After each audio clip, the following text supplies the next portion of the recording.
नमस्कार प्रिय दर्शकों, हाजिर हूं मैं गुरु राशि परिवर्तन प्रभाव को लेकर।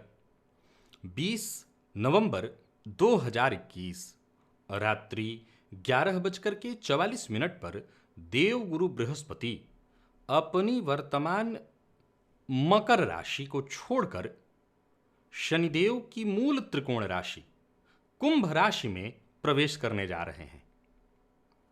पूरे 144 दिनों के लिए, अर्थात 13 अप्रैल 2022 को देवगुरु बृहस्पति मीन राशि में प्रवेश कर जाएंगे।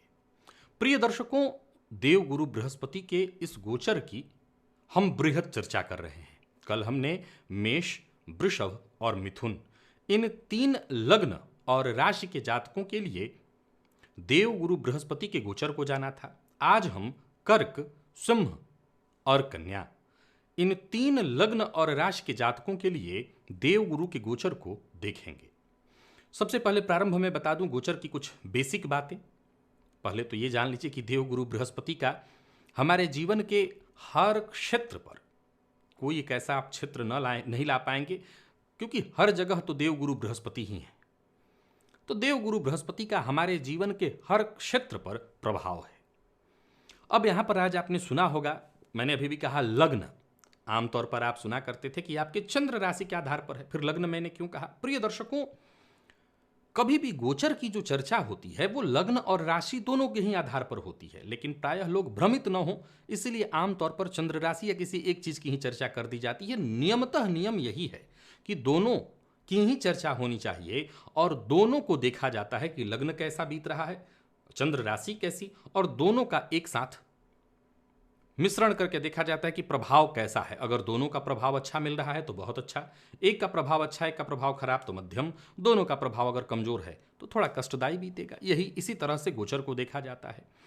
देवगुरु बृहस्पति के बारे में आप सदैव मेरे मुंह से सुनते आ रहे हैं कि अगर जन्म कुंडली में ये नीच राशि में भी हों तब भी चिंता की कोई आवश्यकता नहीं है, उतना बुरा प्रभाव नहीं देते। एक और बात, गोचर का प्रभाव स्त्री, पुरुष, बाल, वृद्ध सबके लिए अलग अलग नहीं होता। ये लगभग एक मूल जो प्रभाव निकल करके आता है। जैसे एक उदाहरणतया मैंने व्यापारी की चर्चा की, तो अगर किसान भी है तो वो भी इसी में आएगा, क्योंकि वो भी अपने अन्न का व्यापार ही करेगा तो वो इसी में आ जाएगा। एक छोटा दुकानदार हो या बड़े फैक्ट्री का मालिक, वो सब एक ही कैटेगरी में आएंगे और उनको उसी के दृष्टिकोण से देखा जाए तो गोचर अलग अलग सबके लिए नहीं होता। फिर बारी आती है कि एक कार्य करने वाली महिला और एक गृहिणी महिला, क्या उनके लिए भी अगर अच्छाई आ रही है तो निस्संदेह आपके लिए भी सेम वैसा ही आएगा। और जो कार्य क्षेत्र में है तो उनके लिए कुछ सामान्य बातें बता ही दिया करता हूं कि ऐसा कुछ इस क्षेत्र में अच्छा है। बाकी सबके लिए गोचर एक जैसा होता है। गोचर की एक दो बेसिक बातें और भी हैं। गोचर सदैव निर्भर करता है आपके जन्म कुंडली के स्थिति पर, यानी आपकी जन्म कुंडली में अगर देवगुरु बृहस्पति अच्छी स्थिति में है या आपकी जन्म कुंडली में वर्तमान में दशा अंतर्दशा अच्छी चल रही है तो गोचर का प्रभाव आपको ठीक ठाक मिल जाता है। या जन्म कुंडली में बहुत अच्छी स्थिति चल रही है और गोचर बहुत बुरा भी हो तब भी उतना बुरा प्रभाव पता नहीं चल पाएगा। अगर जन्म कुंडली में बुरी स्थिति चल रही है और गोचर बहुत अच्छा हो तब भी ऐसा नहीं कि सब बदल जाएगा। लेकिन अगर जन्म कुंडली में थोड़ा ठीक ठाक स्थिति और गोचर भी ठीक ठाक है, बढ़िया है, तो समझ लीजिए कि आप इसका अच्छा, यानी दोनों को मिलाकर के ही रिजल्ट आता है। गोचर आपके वर्तमान जीवन को दर्शाता है कि वर्तमान जीवन में कैसा चल रहा है, क्या परिवर्तित हो रहा है, क्या परिवर्तित होने वाला है, उसी को देखा जाता है गोचर से। तो आइए अब समय बिना विलंब किए हम चलते हैं कर्क राशि के और कर्क लग्न के जो जातक हैं उनके लिए देवगुरु बृहस्पति का यह गोचर कैसा रहने वाला है। पूरे 144 दिन हैं। इससे पूर्व भी देवगुरु बृहस्पति बीच में कुंभ राशि में चले गए थे, लेकिन वो अतिचारी स्थिति थी। अब इस बार भी देखें तो ये अपना पूरा समय कुंभ राशि पर व्यतीत नहीं करेंगे। 22 अप्रैल को ये मीन में चले जाएंगे। अब सवाल ये उठता है कि इतनी तीव्रतम गति, तो जो समय इन्होंने बीच में कुंभ में काटा है उसके बाद पुनः अब ये जो बाकी का समय है कुंभ में काटेंगे और फिर ये मीन में जाएंगे और वहां पर एक लंबा समय मीन में व्यतीत करेंगे। हालांकि मीन में भी वक्र अवस्था में जाएंगे, लेकिन फिर भी मीन में एक लंबा समय ये व्यतीत करेंगे। तो कर्क लग्न और राशि के जातकों के लिए देखा जाए तो देवगुरु बृहस्पति आपके लिए सर्वाधिक कारक ग्रह हैं। हालांकि मैं एक बात आपको बता दूं कि कल इस बात की मैंने चर्चा की थी कि कारक और अकारक ग्रह हो तब भी आपको गोचर में इस बात की बहुत ज्यादा चिंता नहीं करनी होती है। कारण कि अगर आपकी कुंडली में स्थिति अच्छी है या अच्छे भाव में बैठे हैं तो कारक नहीं भी हैं तो समझ लीजिए कि आप इनका अच्छा प्रभाव ही लेंगे। लेकिन गुरु का कर्क लग्न और राशि के जातकों के लिए देखा जाए तो राशि से अष्टम में गोचर करना। अब अष्टम भाव किस चीज का है? तो जाहिर सी बात है कि आपके जीवन काल में एक बहुत बड़े पॉइंट का है आयु का, तो आपके मृत्यु का भी। देखा जाए तो ज्योतिष शास्त्र ने इस भाव को सबसे बुरे भाव के रूप में रखा है।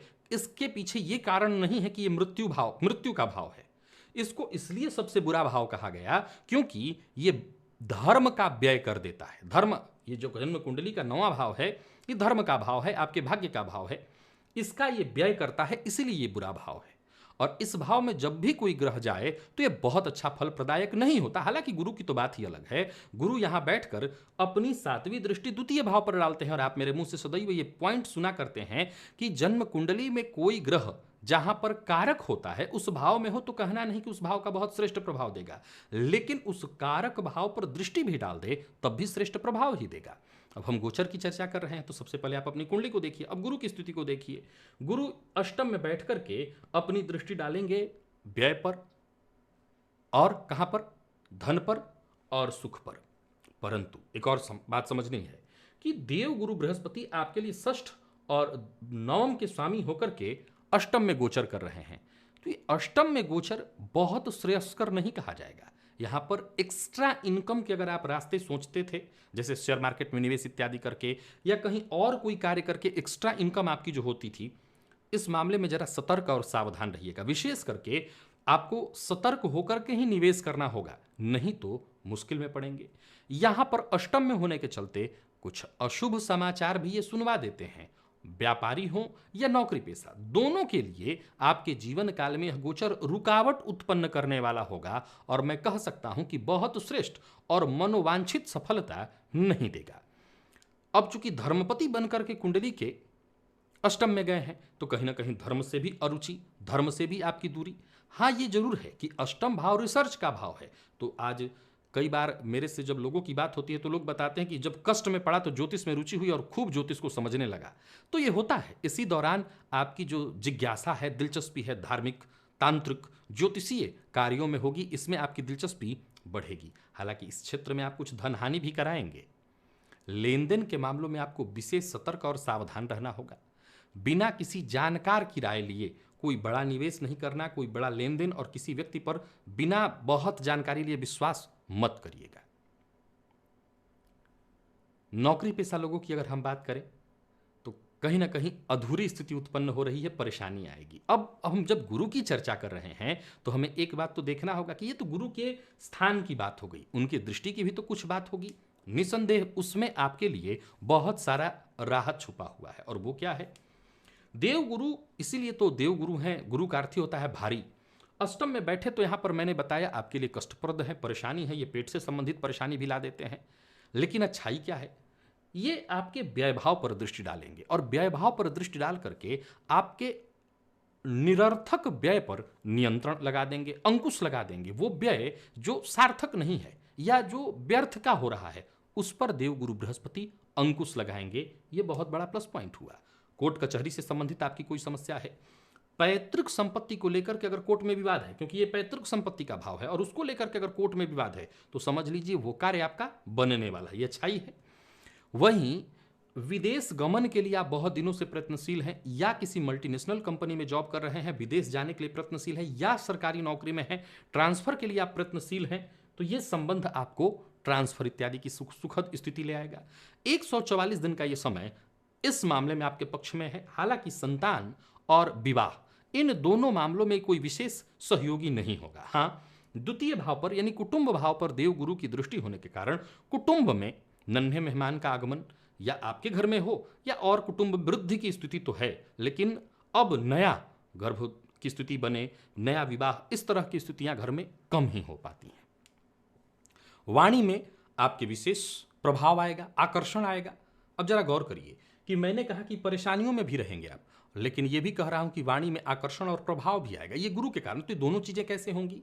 असल में दो बातें होती हैं। जब जीवन काल में आप बहुत परेशान होते हैं तो आपके वाणी में कड़वाहट आ जाती है, और आप अच्छी स्थिति में हो, ठीक ठाक हो, और फिर परेशानी में आ जाए और चौतरफा आपको परेशानियां निकलने लगे, समझ में आने लगे, तो एक चीज मैंने देखा कि लोग अपने स्वभाव में बहुत हद तक बदलाव कर लेते हैं। तो यहाँ ये बदलाव ही होगा और काम बनेंगे भी, फलस्वरूप वाणी में कहीं ना कहीं मिठास।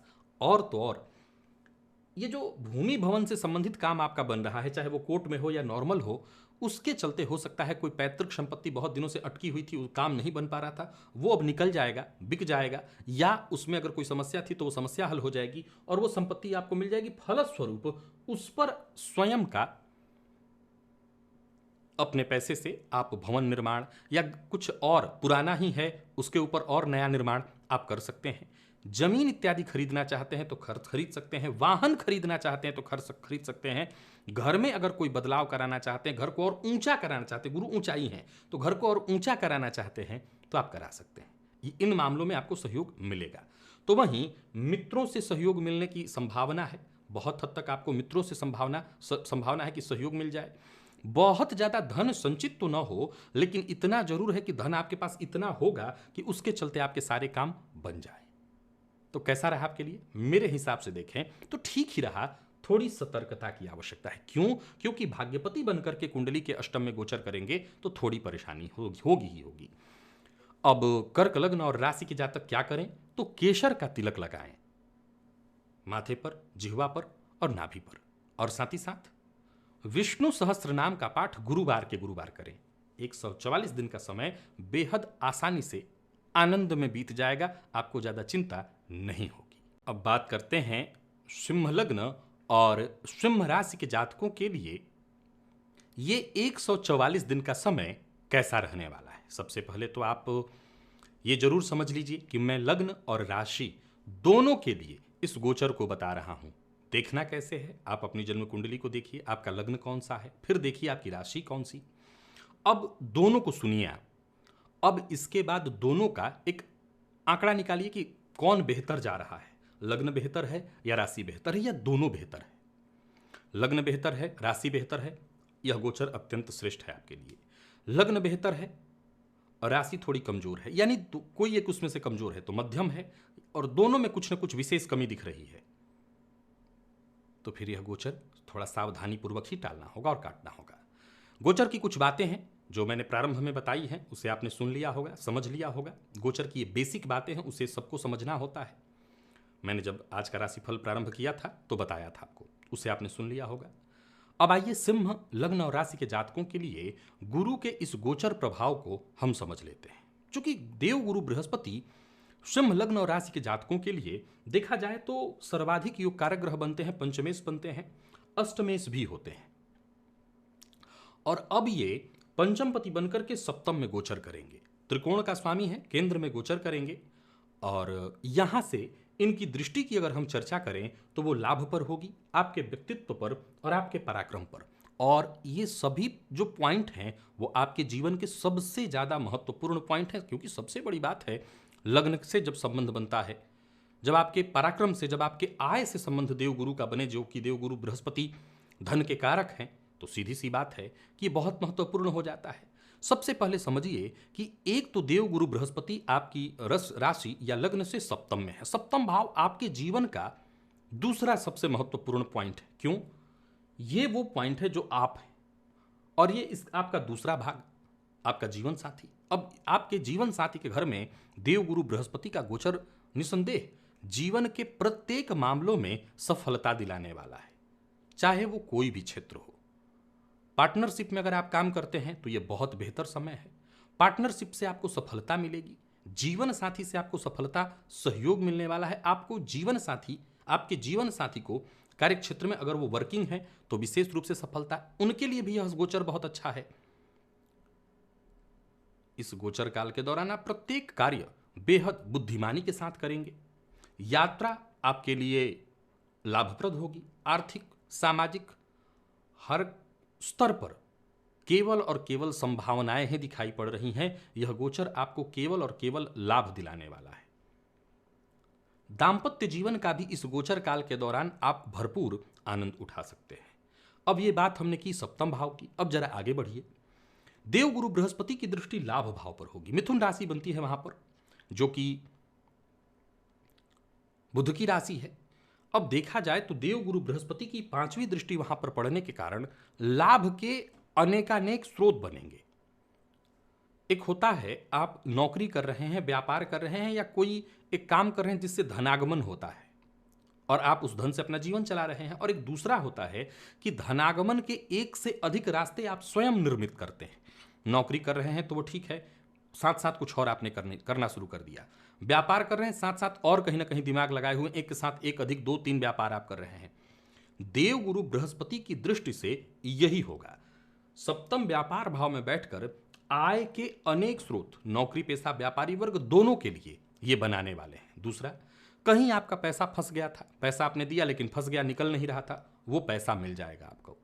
या शेयर मार्केट इत्यादि में निवेश करने की बहुत दिनों से आप सोच रहे थे, या नौकरी कर रहे हैं आप अपने स्वयं का सेल्फ व्यापार करने की सोच रहे हैं, या आप अपना नया और कोई व्यापार शुरू करने की सोच रहे हैं, कर सकते हैं।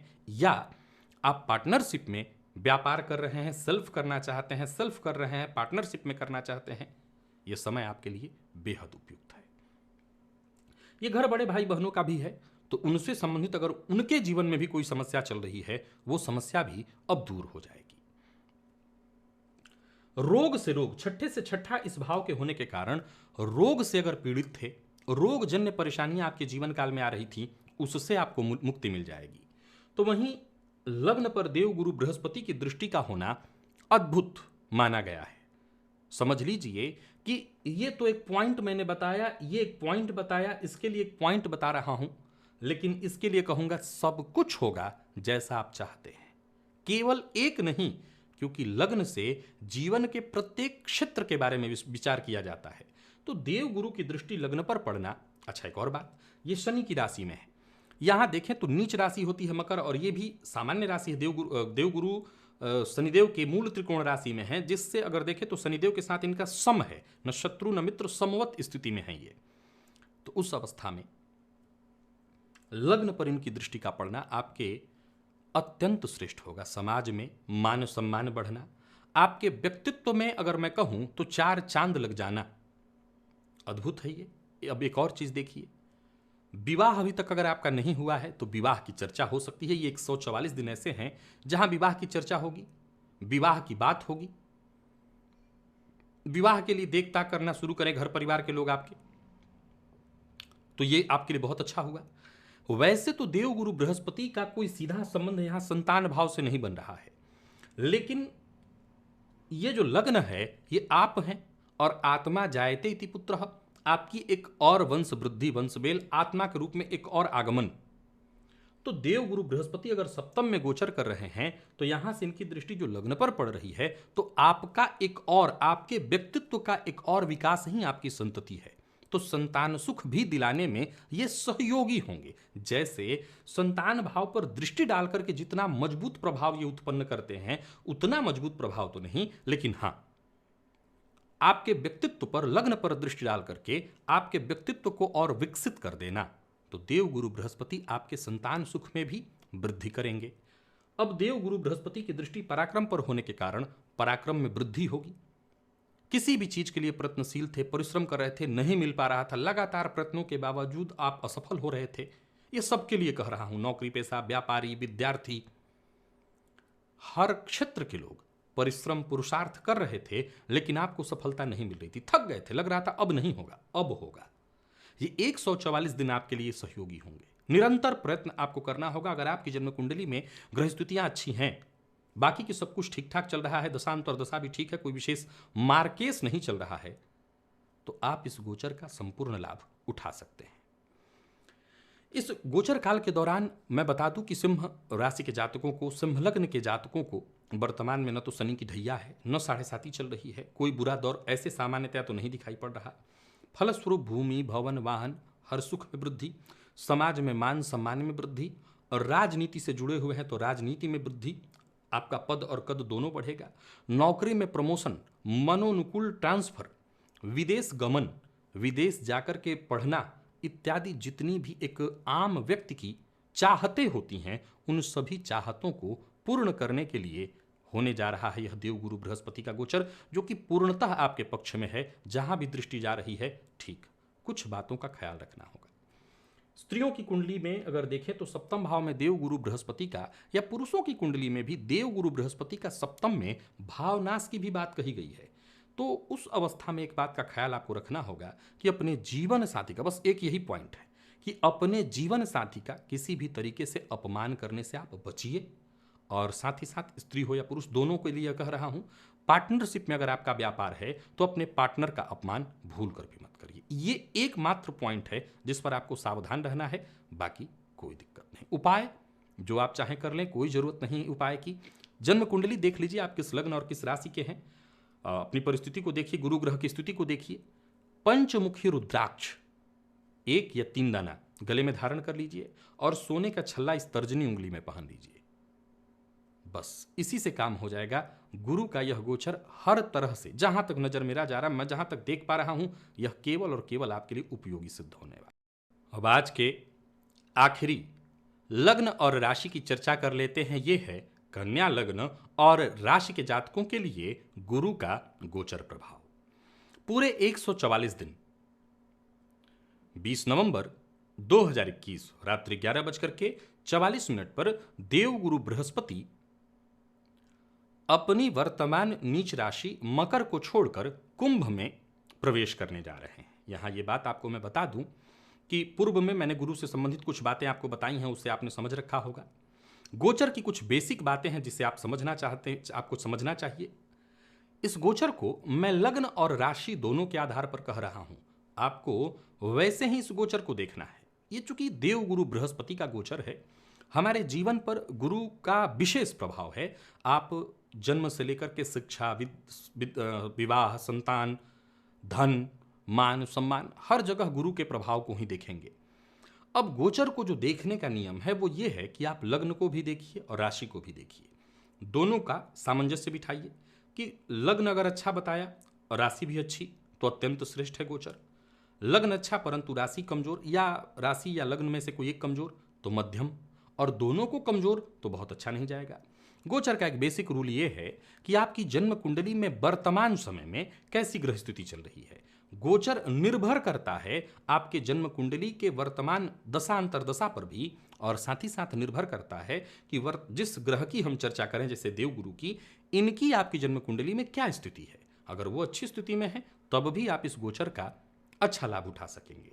अब हम चलते हैं कन्या लग्न और राशि के जातकों के लिए यह गोचर कैसा चल रहा है। प्रिय दर्शकों, चूंकि आप जानते हैं कन्या राशि के हैं, तो आपको सदैव मैं कहता आया हूं कि आपकी राशि से शनि पंचमस्त चल रहे हैं और पंचम शनि का प्रभाव आप देख रहे हैं। अब मुझे बताने की आवश्यकता नहीं, लोग जानने लगे हैं और मानने भी लगे हैं।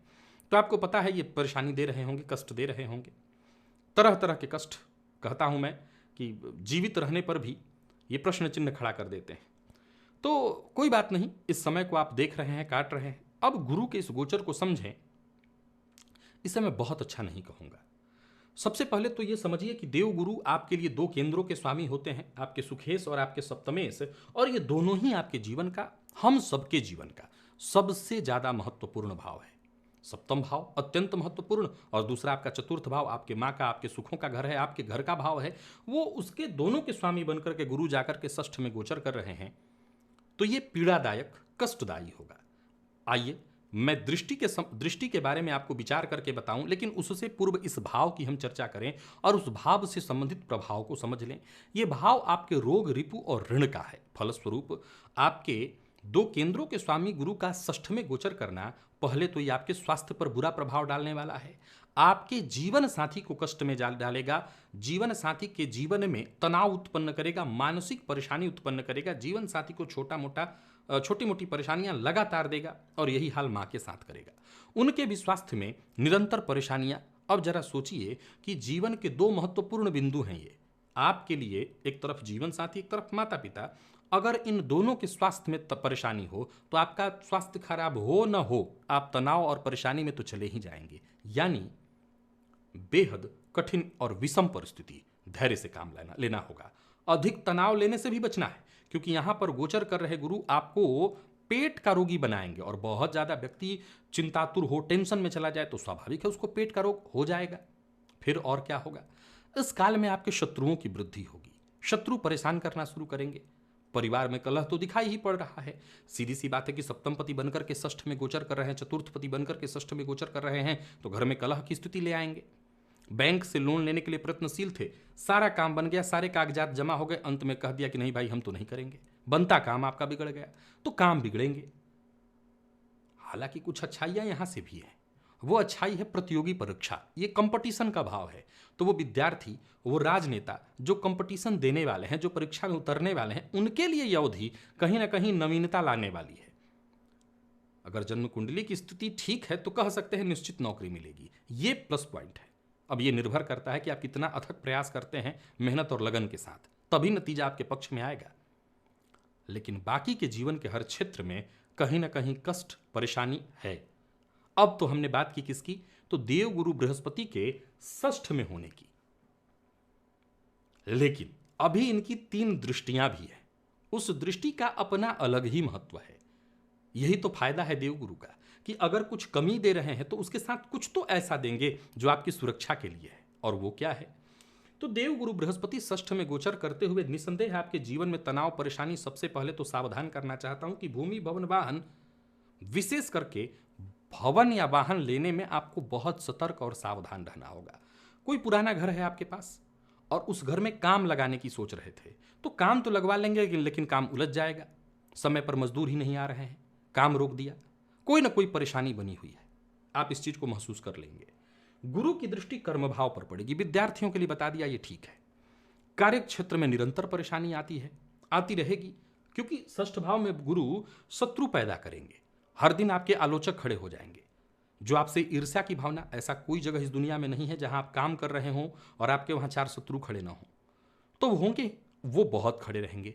ये एक प्लस पॉइंट होगा कि देवगुरु बृहस्पति की दृष्टि कर्म पर पड़ने के कारण आपके काम पर विशेष आंच नहीं आएगा। हां, अब जाहिर सी बात है कि शत्रु परेशान करने के लिए प्रयत्नशील हो तो क्या कुछ भी नहीं होगा, कुछ तो होगा ही, लेकिन बहुत कुछ बिगड़ जाए ऐसा नहीं होगा।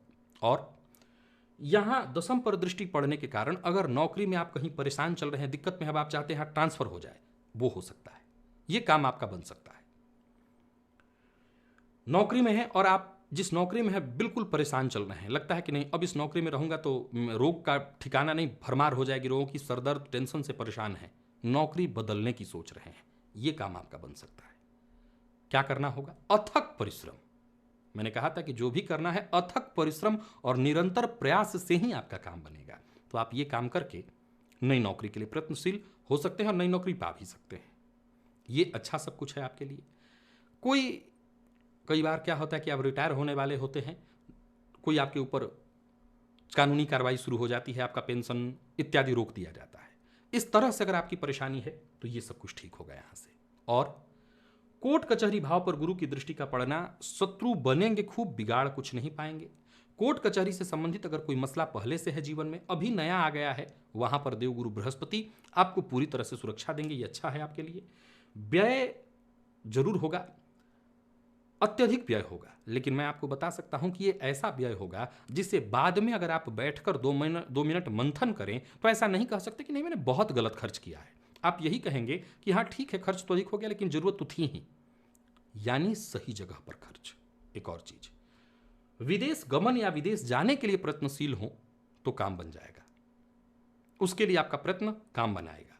अब एक और बात, चूंकि देवगुरु बृहस्पति की दृष्टि धन भाव पर होगी और धन के ये कारक हैं, अब धन संचित करने के लिए आपको मैंने जैसा देखा कि आप कर सकते हैं, धन संचित करिए, धन संचित करने के लिए उत्तम समय है। परंतु मैंने कहा कि आप जमीन, घर इत्यादि विशेष करके लेने की या घर में बदलाव करने की इस समय ये काम मत करिए। 144 दिन का ये बहुत लंबा समय है ऐसा मैं नहीं कह सकता। आप इस समय को टालिए और इस दौरान घर में कोई विशेष काम कराना, नया काम लगाना, इससे आपको बचना चाहिए, नहीं तो आप मुसीबत में पड़ेंगे।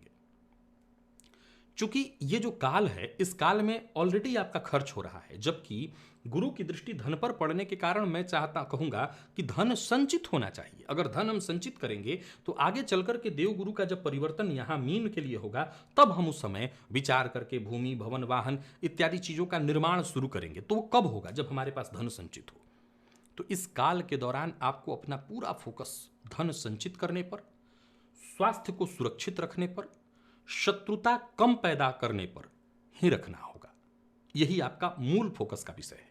दूसरा, यहां अगर आप भूमि भवन, विशेष करके पैतृक संपत्ति से संबंधित कोई प्रॉपर्टी है, उस पर कोई समस्या चल रही है, उसमें कोई दिक्कत आ गई है, उसको लेकर के आप परेशान हैं, यहां पर आपको सहयोग मिलेगा देवगुरु की दृष्टि से, क्योंकि वो गुरु 12वें को भी देख रहे हैं। तो अगर कहीं ऐसे संपत्ति को लेकर के विवाद है, कोई दिक्कत है, उसमें आप चाह करके भी रिजल्ट नहीं ला पा रहे हैं, अब रिजल्ट आ जाएगा। ये काम आपका बनता हुआ दिखाई पड़ रहा है।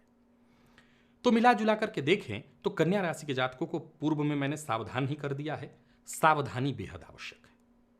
जब आप अपने स्वास्थ्य का ही ख्याल नहीं रखेंगे, आपका स्वास्थ्य ही ठीक नहीं रहेगा, घर में ही आपके कलह चलता रहेगा, तो क्या धन संचित होना, क्या कार्य क्षेत्र में विकास होना, क्या पैतृक संपत्ति का मिलना, ये सब तभी अच्छा लगेगा जब आपका स्वास्थ्य ठीक हो, जब घर का माहौल ठीक हो, जब आप सुखद, थोड़ा सा कहीं ना कहीं तनाव फ्री जीवन जी रहे हो, तब लगता है कि थोड़ा भी मिले तो ये बहुत है।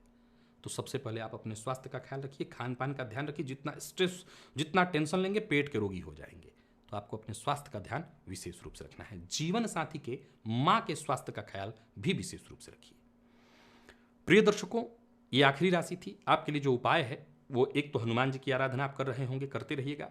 एक ही उपाय को फिर दोहरा रहा हूं, मंदिर में जाते रहिएगा, चाहे आप हनुमान जी के ही मंदिर में जाएं। गुरु को ठीक करने का मैं सदैव उपाय आपको लिए बता रहा हूं कि मंदिर की साफ सफाई पर विशेष ध्यान दीजिए। मंदिर में सफाई करने का जो भी मौका मिले उसे करिए। आपके द्वारा गंदगी नहीं होनी चाहिए, ये आप जरूर कर लीजिए, इससे आपको फायदा मिलेगा। और विष्णु सहस्त्र नाम का पाठ या श्रवण, ये भी आपके लिए लाभप्रद होगा। तो ये जो जितने उपाय मैंने आपको बताए, इसे अपने जीवन से शामिल कर लीजिए। जीवन में आपके लिए यहां पर सुरक्षा अवश्य हो जाएगी इससे। आज के लिए चर्चा इतनी ही। मैंने 3 लग्न और राशियों की चर्चा की, कर्क, सिंह और कन्या। इन तीनों के लिए बृहद चर्चा हमने की, कैसा रहने वाला है, क्या उपाय है, सब जान लिया। अब बात करेंगे तुला, वृश्चिक और धनु के लिए कल। आज के लिए बस इतना ही। इजाजत दीजिए, पुनः मुलाकात होगी। तब तक के लिए नमस्कार।